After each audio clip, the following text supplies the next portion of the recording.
Hey subscribers, if you're new to this channel, thanks for clicking on this video. I'm Mario and welcome to the GearVlogz channel, and I call the update show. If you like this video, be sure to hit that like button, and if you could, be sure to share this channel out among your friends. Really helps out with the YouTube algorithm. Okay, in today's video I want to talk about two fellow automotive YouTubers that I think need to get some shout outs to on what they're getting accomplished. And the first channel is a channel called Kondor Builds, which started off as a father, son, brother YouTube rebuild channel, but it's slowly morphed on as they've grown in popularity. They've added channels, such as a channel specifically Kondor Builds Adventures, which is kind of like their dad's channel for fishing and whatnot, and Kondor Builds is a younger brother, Max, and his rebuild channel, Rebuilder Max. And I wanted to showcase their channels. Granted, yeah, they're not building like Lambos or Ferraris, but they're doing more like everyday builds.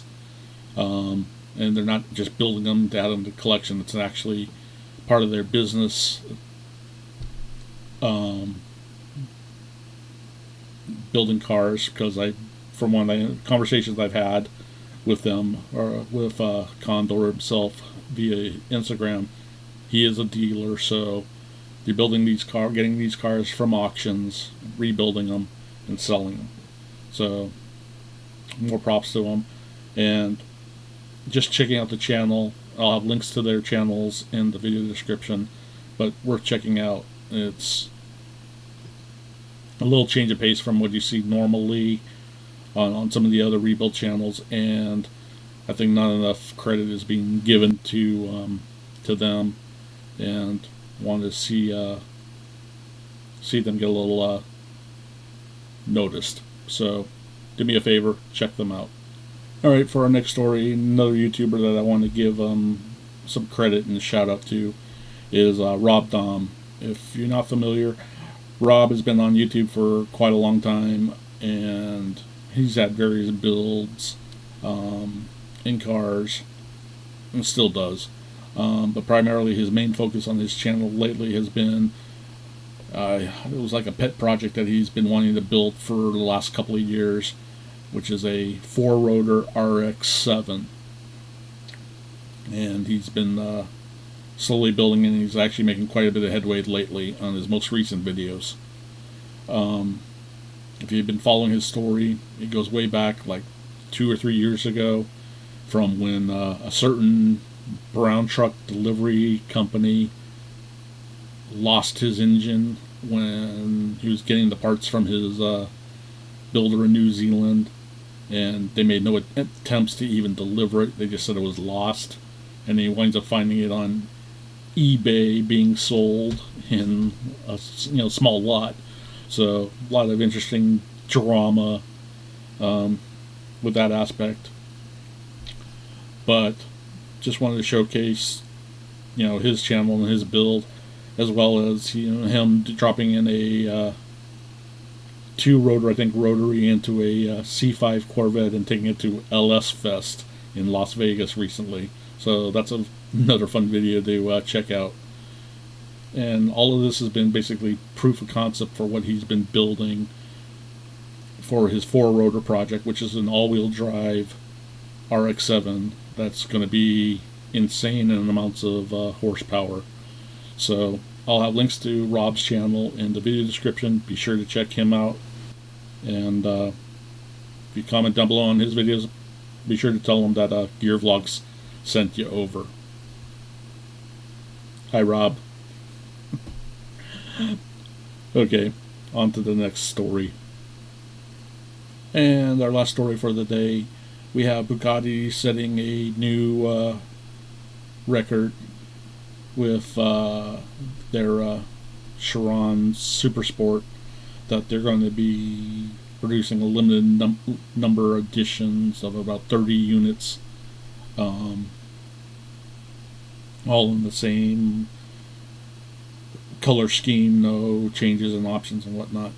But they set a record of 304.773 miles per hour, beating out Koenigsegg's top speed record average of 277.9 miles per hour set in Nevada. Now, granted, Bugatti only did one run and didn't do a backup run to get an average, so some may argue, is it really an official record or not? That begs to differ. Also, there are other contenders that I know that are in the works to eventually set the record, or go for the record attempt. One being SSE North America with their Tautara entry. When I spoke to SSE North America, their message to Bugatti was to be congratulations on the record attempt and whatnot. So no hard feelings there, but I'd like to see what kind of record numbers that we will see from the SSC Tautara. If you're not too familiar with the company, a few years back they had with their Ultimate Aero had held the record with that car, and it'd be interesting to see what they can do with the Tautara. Then, of course, we also have Hennessey Performance with their Venom F5, with the claims that John Hennessey has and the engineering background. Let's see what he can accomplish. But right now, I think they're still in the designing phases. I know he has a power plant he has had on the dyno. So I'm not sure what other holdbacks that Hennessey may have from going for a record attempt as well. So it'd be interesting in the next couple of months to see if we'll be seeing this Bugatti record be challenged anytime soon. So comment down below if you think any of these other new contenders will beat Bugatti's recent records down below.